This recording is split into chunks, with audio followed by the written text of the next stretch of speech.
pessoal! Hoje, então, nós vamos solucionar, né, apresentar uma solução proposta para o desafio número 25, em que o problema dizia que em uma eleição presidencial existem 3 candidatos e que o voto é representado a partir de uma codificação, em que o código 1010 seria representado para o candidato 1, código 2020 para o candidato 2, código 3030 candidato 3, 555 para votos nulos, 6666 para votos em branco.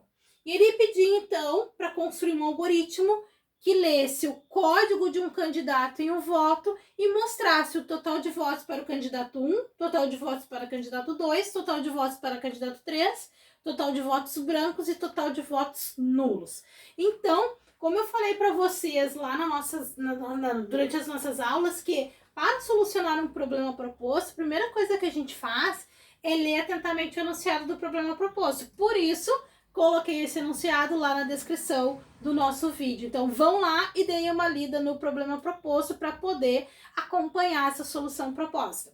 A partir daí, pessoal, lido interpretado o problema proposto, nós vamos retirar do enunciado a relação das nossas entradas de dados. Ou seja, eu vou ter que verificar dentro do problema proposto quais são as informações que o usuário deve me fornecer para que o meu algoritmo para que o meu problema possa ser solucionado. Achadas as entradas de dados, eu vou retirar do enunciado a relação das minhas saídas de dados, ou seja, o que eu tenho que mostrar para o usuário ao final, que a princípio soluciona esse problema proposto. Achadas as entradas de dados e as saídas de dados, eu vou verificar o que eu devo fazer para transformar as minhas entradas de dados nas minhas saídas especificadas, ou seja, quais as transformações que eu faço em cima dos dados iniciais para chegar a saídas especificadas. Quando eu falo quais as transformações, eu estou dizendo que eu vou transformar os dados, e sim, quais as manipulações e processamentos que eu faço com esses dados iniciais para chegar às minhas saídas especificadas. Então, pessoal, o que eu coloquei aqui para nós? Primeiro passo, lendo o problema proposto, eu identifiquei que eu tenho como entrada de dados o código do meu candidato em um voto. Como eu tenho que ler essa informação, eu preciso declarar uma variável que vai representar o endereçamento de memória, onde a informação vai ficar efetivamente armazenada para ser utilizada posteriormente a partir das nossas instruções. Então, o que eu defini aqui? Que eu vou ter uma variável chamada voto que vai representar o código do candidato em um voto. Meus dados de saída, o que eu tenho que mostrar para o usuário final que soluciona o meu problema proposto? Eu tenho que mostrar o total de votos para o candidato 1, total de votos para o candidato 2, total de votos para o candidato 3, total de votos nulos e total de votos em branco. Então, para cada uma dessas saídas de dados, eu preciso de uma variável.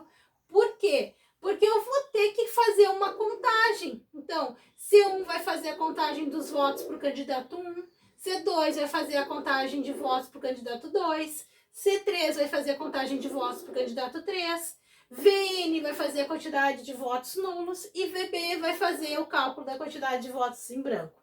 E aí eu tenho que verificar o que eu vou fazer com esse voto para chegar nessa saída.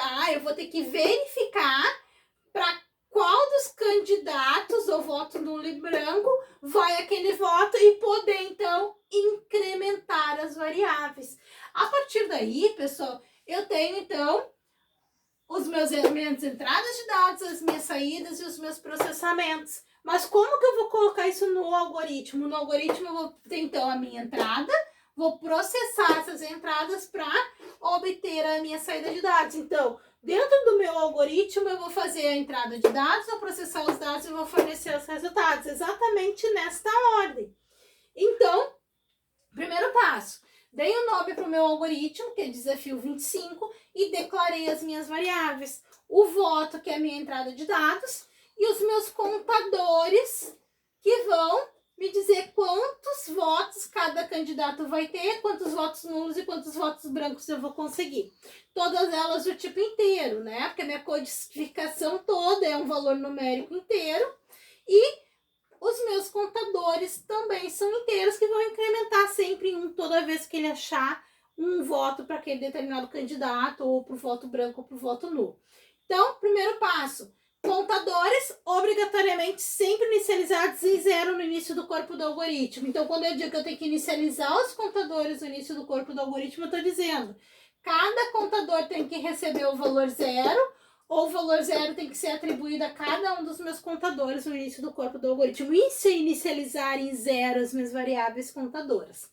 A partir daí, o meu comando de saída escreval vai disparar para a tela as informações que eu estou prevendo, entre aspas, duplas, e vai dar quebra de linha a cada informação gerada. Então, eu coloquei, a partir do comando escreval para o usuário, a codificação de cada voto que ele pode ter e para qual candidato, ou se vai ser voto nulo ou voto em branco, tá? Eu coloquei lá, código e candidato. 1010, candidato 1, 2020, candidato 2, 3030, candidato 3, 5555, voto nulo, 6666, voto em branco. E aí eu disse para o usuário, digite o código referente ao seu voto e quebrei uma linha. O menu está pronto, eu vou perguntar para ele, ó, escreva. Disparei para a tela do usuário, voto, 2 pontos. Como eu utilizei o escrevo, não dou quebra de linha ao final, eu permaneço na mesma linha. Comando leia faz o quê? Coloca o ponto de inserção intermitente ao lado da mensagem, que indica ao usuário, agora é você que vai digitar o código do voto, vai teclar Enter. Quando o usuário teclar Enter, o comando leia vai capturar esse código e vai armazenar em memória referente ao variável lida, que no meu caso é a variável voto. Li o voto. Tá, professora, mas como que eu vou fazer, então, para ler o próximo voto? Aí preciso de um laço de repetição. Como eu tenho que fazer com enquanto faça, primeiro passo eu tenho que entender a metodologia do enquanto faça. O enquanto faça, ele testa a condição para chegar a executar o laço de repetição. E ele diz o seguinte, eu executo o meu laço se a condição for verdadeira. Condição verdadeira, eu entro no laço e começo a executar. E eu só abandono esse laço de repetição quando essa condição se tornar falsa. Então, o que acontece? Eu tenho que saber quem é a variável que está controlando o número de vezes que eu passo pelo laço. E como meu problema proposto me disse que o conjunto de votos finaliza quando for digitado um voto igual a 0, a minha variável que controla é o voto. Aí eu digo aqui, ó, enquanto voto diferente de 0, faça, me mantenho no loop. Então, se o voto está controlando o laço de repetição, antes de finalizar o meu laço, ó, eu preciso solicitar um novo voto e ler esse voto novamente. Então, eu passo para o segundo voto, ó, quando eu faço aqui. Aí eu leio o voto e retorno. Verifico, o voto é diferente de 0? Verdadeiro. Se o voto realmente for diferente de 0, é verdadeiro. Ele entra no laço e verifica para quem vai o voto, lê um novo voto. Voto diferente de 0, verdadeiro. Entra no laço, verifica para quem vai o voto e lê um novo voto. E assim ele fica. Fica dentro do loop, ó. Ele só vai abandonar quando o usuário digitar um voto igual a 0. O usuário digitou 0 para o voto, ele retorna e verifica. Voto é diferente de 0? Não. Se não é, então, é falso. Sendo falso, ele abandona e segue o resto do algoritmo mostrando o total de votos para cada candidato. Beleza, eu aprendi a fazer o meu loop, em que eu fico lendo os votos. Mas, professora, como que eu faço para definir para quem é cada voto ou somar o total de votos para cada candidato para poder mostrar a saída para solucionar o problema? Aí, eu vou utilizar a estrutura de seleção que se enquadra melhor. O que o meu voto tem que fazer? Ele precisa procurar a igualdade, né? Porque eu tenho voto 1010, 2020, 3030, 5566.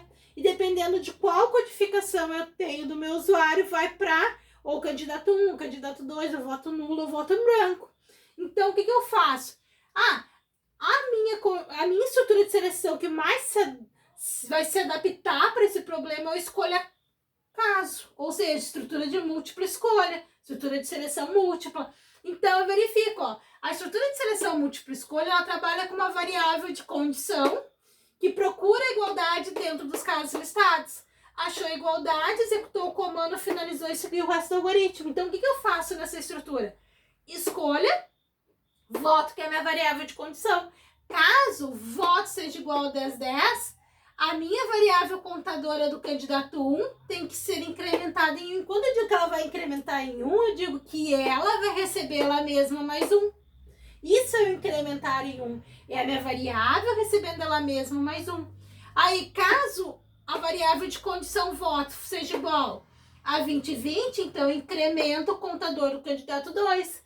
Caso o voto, a minha variável de condição é igual a 30, 30, incremento o contador do candidato 3. Caso voto igual a 5, 5, 5, 5, incrementa a variável contadora do voto nulo. Caso o voto igual a 66, 66, incrementa a variável do voto em branco. E fim, escolha. E aí eu fico nesse loop e verificando para quem vai cada voto, ó. E eu fico aqui.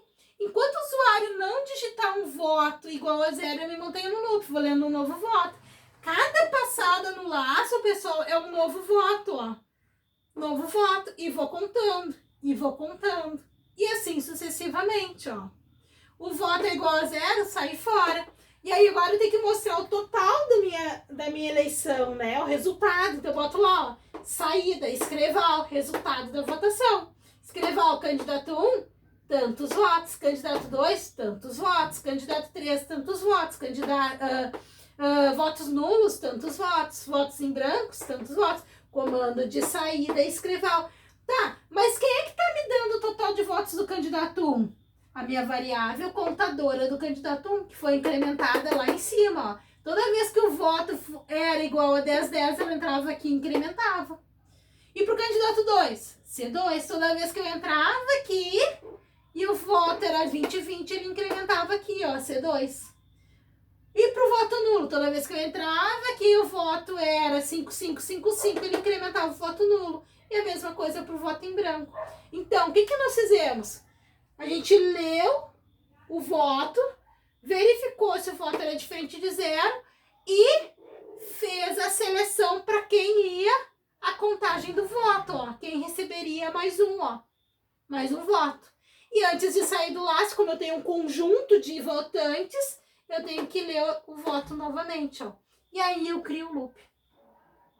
Ah, mas por que leu antes do enquanto e dentro do enquanto? Porque eu não posso forçar a entrada dentro do laço de repetição enquanto. Se eu estou testando a condição, quer dizer que isso aqui só pode executar se essa variável for diferente de 0 a princípio. Para ela ser diferente de 0, eu já tenho que ter lido um voto. Não é isso? Então eu não posso forçar a entrada. Ah, então eu percebo também, pessoal, que esse comando enquanto faço é bom para fazer verificação de dados, validação de dados, que enquanto o usuário não for fornecer aquilo que eu preciso, eu fico validando. Então, posso utilizar aqui também, né? Mas o que eu sugiro para nós agora, a partir dessa solução proposta, pessoal? Que vocês utilizem o Visual G para testar essa solução que eu estou passando para vocês, né? E quem não tem o Visual G, façam no papel e na caneta, pessoal. Peguem lá o caderno, lápis, a borracha, vamos simular. O que acontece na memória da máquina e o que acontece na tela do usuário enquanto esse algoritmo estiver em execução.